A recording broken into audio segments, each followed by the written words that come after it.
Hola amigos y hermanos, ya estamos llegando al final de estos encuentros y espero haya sido de utilidad para todos ustedes. La imagen que estamos viendo es de nuestra catedral, la catedral de la ciudad de Concordia, y es desde aquí donde hemos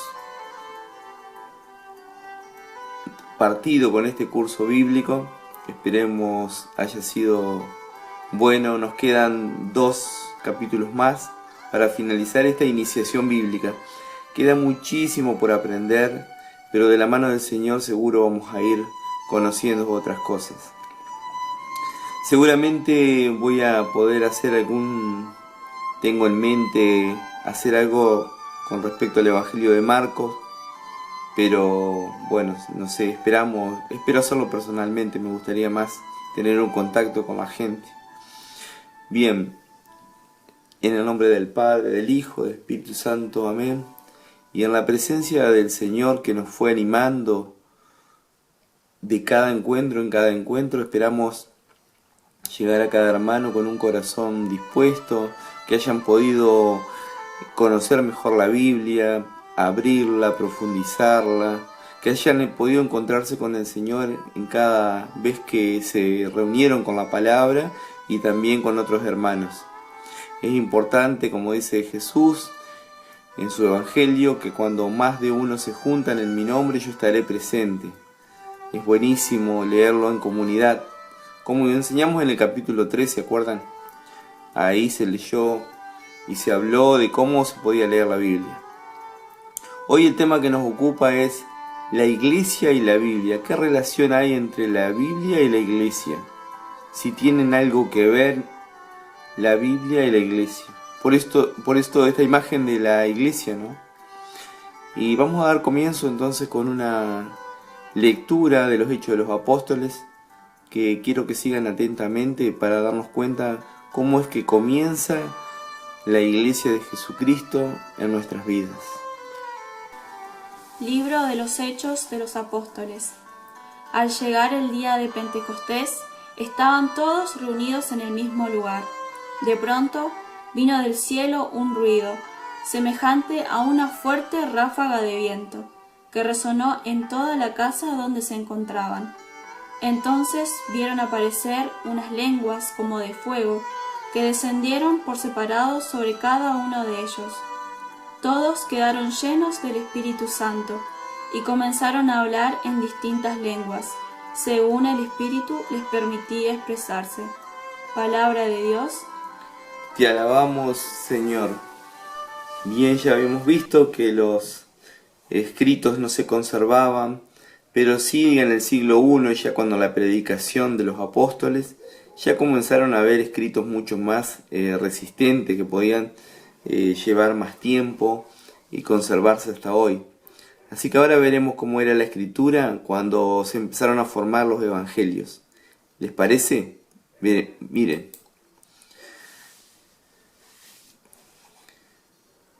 Los códices se llamaban estos.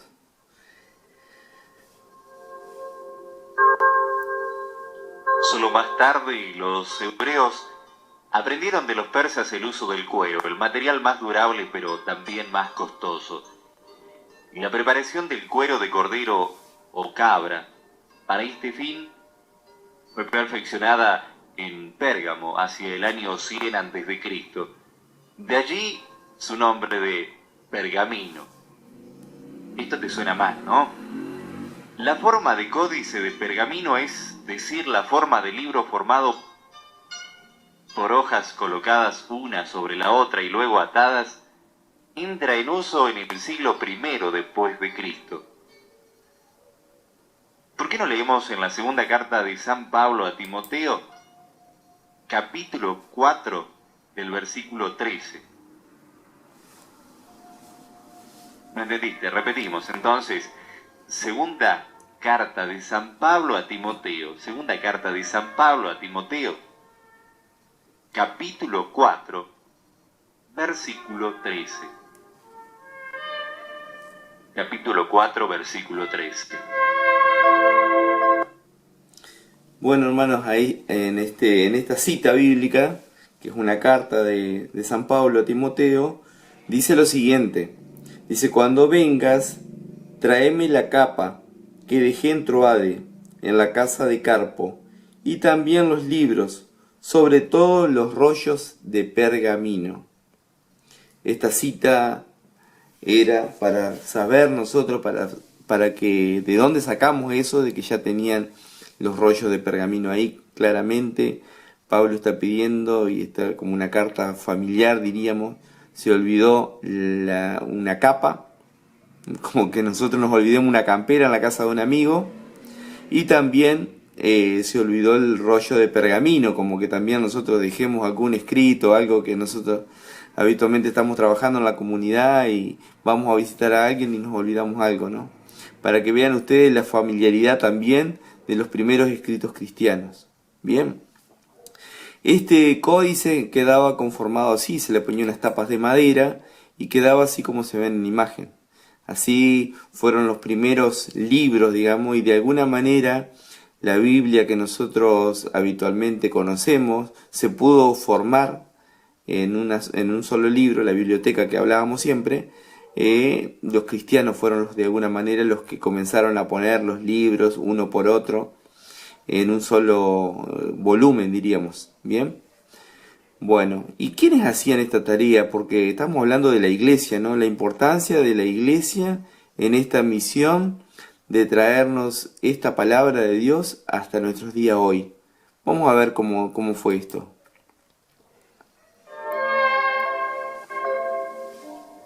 Algunos jóvenes se extrañan cuando les decimos nosotros adultos que cuando éramos chicos no existía la televisión. También a los grandes se nos puede ocurrir que siempre existió la imprenta. Y esto es bueno plantearnos porque es interesante recordar cómo el texto de la Sagrada Escritura se conservó y llegó hasta nosotros. Porque la imprenta se inventó hace apenas 5 siglos, exactamente en el año 1455 de nuestra era. Y antes, ¿cómo se hacía para conservar todo el texto de los libros sagrados, de los libros que componen la Biblia?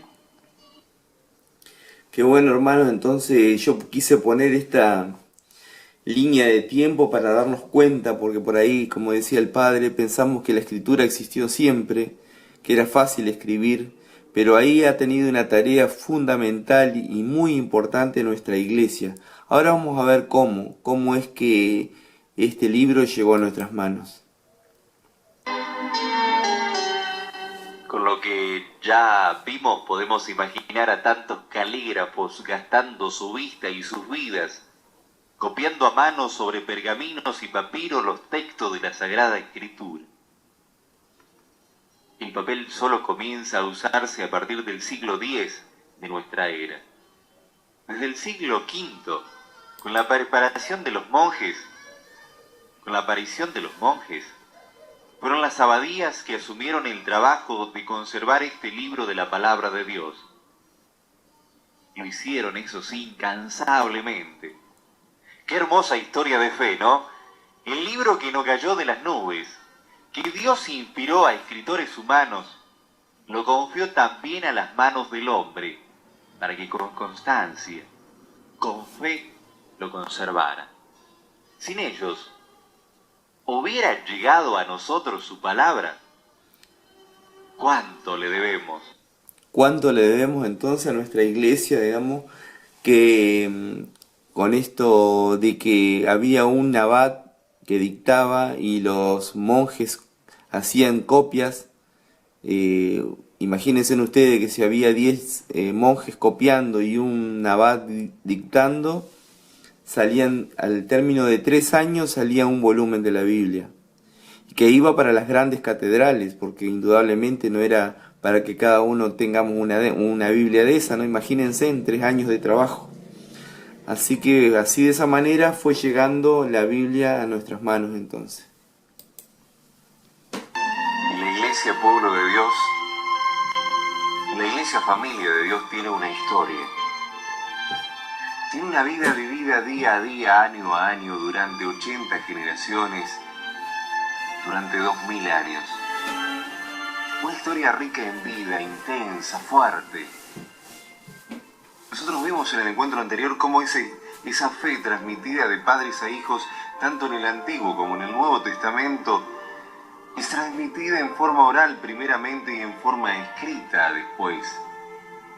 Esta es la tradición bíblica. Una tradición que no es solo recuerdo del pasado, sino que es una corriente de vida enriquecida por quien la recibe y también por quien la transmite. Por eso podemos decir que la Escritura, es decir, lo escrito, y la tradición de la Iglesia, es decir, la palabra de Dios transmitida en forma oral, forman como un solo depósito de la palabra de Dios. Podemos esclarecerlo más con esta imagen. Las Sagradas Escrituras y la tradición de la Iglesia son dos ríos de vida que brotan de la misma fuente y siempre corren por el mismo cauce. Recordemos esta imagen, nos puede ayudar muchísimo. Las Sagradas Escrituras y la tradición de la Iglesia son dos ríos de vida que brotan de la misma fuente y siempre corren por el mismo cauce.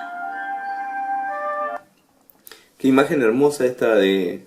Bueno, esta es la represa de Salto Grande, que nos une con el Uruguay, y que también la quise usar como imagen para representar esto, ¿no? Que nosotros que vivimos al costado del río, nos alimentamos y tomamos de esta agua, y es una imagen también de la iglesia, ¿no? Muchas veces tiramos las porquerías nuestras en el río, pero también de ahí nos alimentamos, digamos. Eso también la iglesia ha sido un poco así en estos 2000 años, ¿no? Muchas cosas por ahí le reprochamos a la iglesia, pero también de ella recibimos el don de la palabra, sobre todo, que ha llegado a nuestras manos. Seguimos un poquito más de Biblia acordándonos estas imágenes.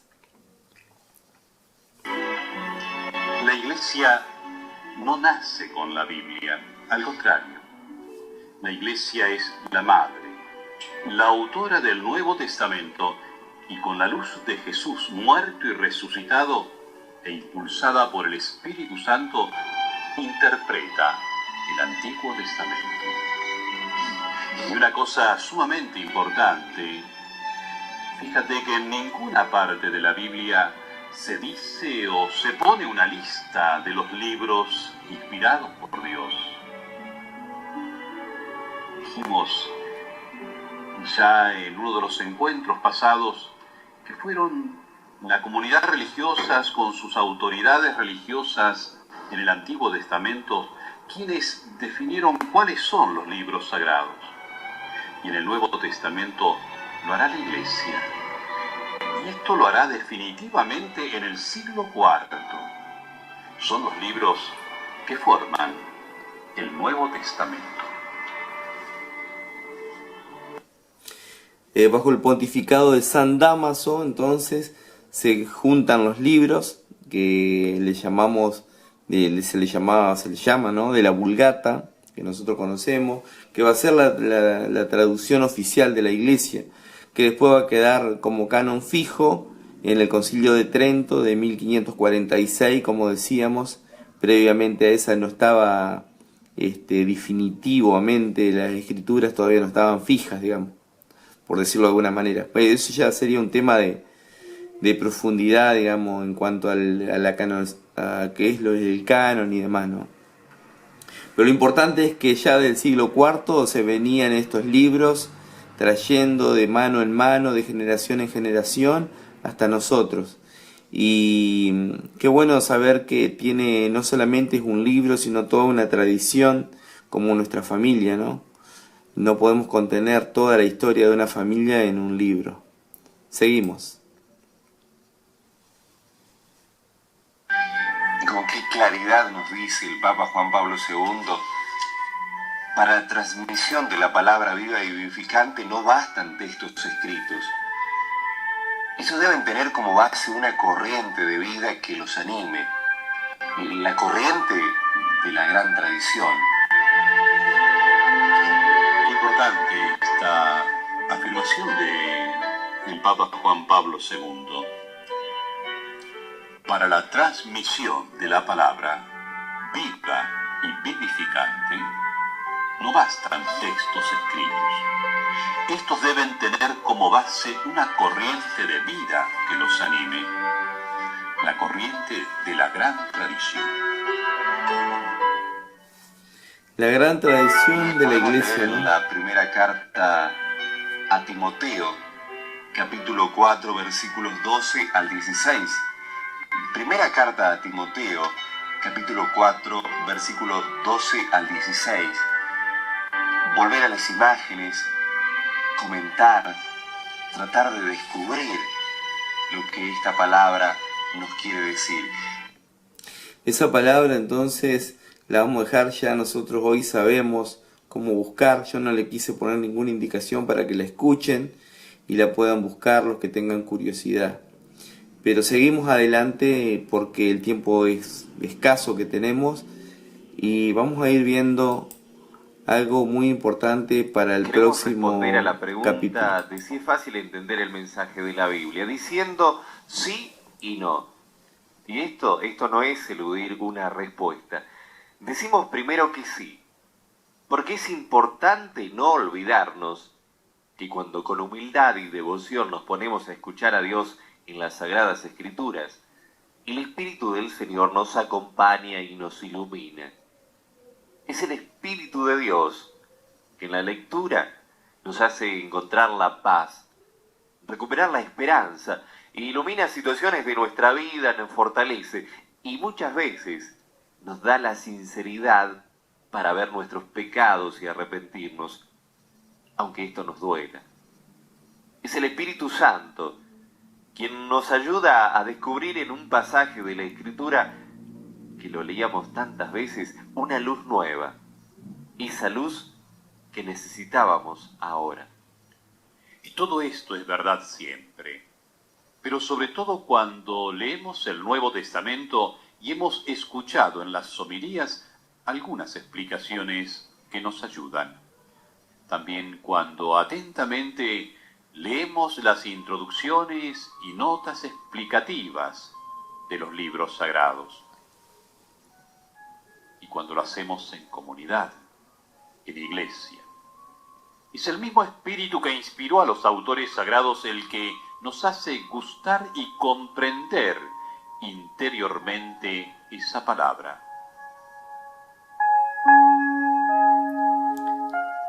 Pero sin duda la pregunta sigue en pie y debemos contestar que no siempre es fácil entender la Biblia y en algunas oportunidades es bastante difícil.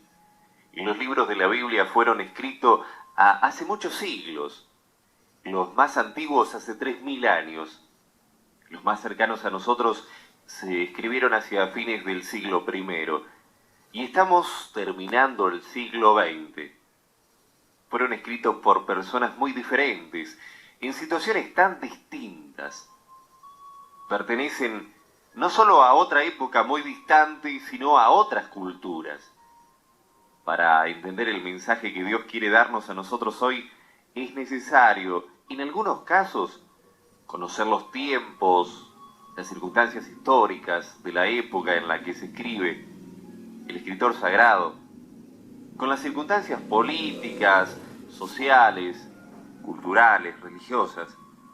Pero sobre todo es necesario que nos preocupemos de conocer un poco la manera que tenían de expresarse, de escribir, lo que los estudiosos llaman géneros literarios. Todo esto será una ayuda para entender qué nos quiere decir Dios y evitar equívocos, a veces graves, en el uso de la palabra de Dios.